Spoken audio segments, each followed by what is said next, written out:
E aí, tudo bem? Eu lembrei agora de uma passagem aqui de Paulo, lá em Romanos, no capítulo 8, que eu amo esse texto e eu queria falar um pouquinho para você. Lá Romanos, capítulo 8, do versículo 1 em diante, diz assim: Agora, nenhuma condenação há para aqueles que estão em Cristo Jesus, porque a lei da vida em Cristo Jesus nos libertou da lei do pecado e da morte. Porquanto, o que for impossível à lei, porque a lei estava enferma pela carne, isso Deus solucionou enviando o seu próprio Filho em semelhança de carne pecaminosa no que se refere ao pecado. E qual foi o efeito disso? Deus condenou na carne o pecado, a fim de que o preceito da lei se cumprisse em nós, que não andamos na carne, mas no Espírito. Porque os que andam na carne cogitam para as coisas da carne, mas os que andam no Espírito, para as coisas do Espírito. Porque esse andar na carne nos leva para a morte, mas o andar no Espírito nos leva para a vida e paz. Porque esse andar na carne é inimizade contra a lei de Deus, porque não está sujeito à lei de Deus, nem mesmo pode estar. Portanto, os que estão na carne não podem agradar a Deus. Nós, porém, não estamos na carne, mas no Espírito. E se de fato o Espírito de Cristo habita em nós. E se alguém não tem o Espírito de Cristo, esse tal não é dele. Mas se porém Cristo está em nós, na verdade esse corpo ele está morto por causa do pecado. Mas o Espírito é vida por causa da justiça. E se habita em nós o Espírito daquele que ressuscitou a Cristo Jesus dentre os mortos, esse mesmo que ressuscitou a Cristo Jesus dentre os mortos, vivificará o nosso corpo mortal através do seu Santo Espírito que em nós habita.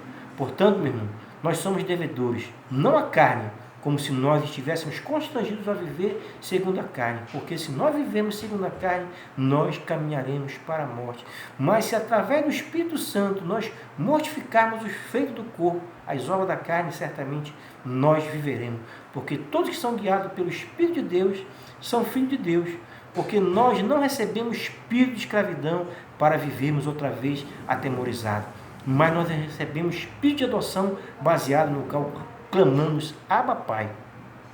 E o próprio Espírito, ele testifica com o nosso Espírito que nós somos filhos de Deus. Ora, se nós somos filhos, então nós somos herdeiros, herdeiros de Deus e co-herdeiros em Cristo. E se com Ele nós sofremos, então com Ele nós seremos glorificados. Porque para mim, eu tenho por certo que o sofrimento desse tempo presente não pode ser comparado com a glória que um dia há de se manifestar em nós. A ardente expectativa da criação, ela aguarda a revelação dos filhos de Deus, porque a própria criação ela está sujeita à vaidade, não voluntariamente, mas por causa daquele que a sujeitou, na esperança de que a própria criação ela será redimida do cativeiro da corrupção para a liberdade da glória dos filhos de Deus, pois toda a criação a um só tempo geme e suporta angústias até agora. E não somente ela, nós também que temos as primícias do Espírito, igualmente gememos em nosso íntimo, aguardando a adoção de filhos, a redenção do nosso próprio corpo. E é nessa esperança que nós seremos salvos, mas esperança que se vê não é esperança. Porque se alguém vê, como espera? Mas se nós esperamos o que não vemos, então com paciência nós o aguardamos. Semelhantemente, o Espírito nos assiste em nossa fraqueza, porque nós não sabemos orar como convém, mas o mesmo Espírito intercede por nós sobremaneira com gemidos inexprimíveis. E aquele que sonda os corações sabe qual é a mente do Espírito, porque segundo a sua boa vontade é que ele intercede pelo santo. Sabemos que todas as coisas cooperam para o bem daqueles que amam a Deus, daqueles que foram chamados segundo o seu propósito. Porquanto, aos que de antemão conheceu, também nos predestinou para nós sermos conforme a imagem de seu Filho, a fim de que Jesus Cristo seja o primogênito entre muitos irmãos. E ao que predestinou, a esse também chamou. Ao que chamou, esse também deu a sua glória. E que diremos nós a despeito dessas coisas? Que se Deus é por nós, quem será contra nós?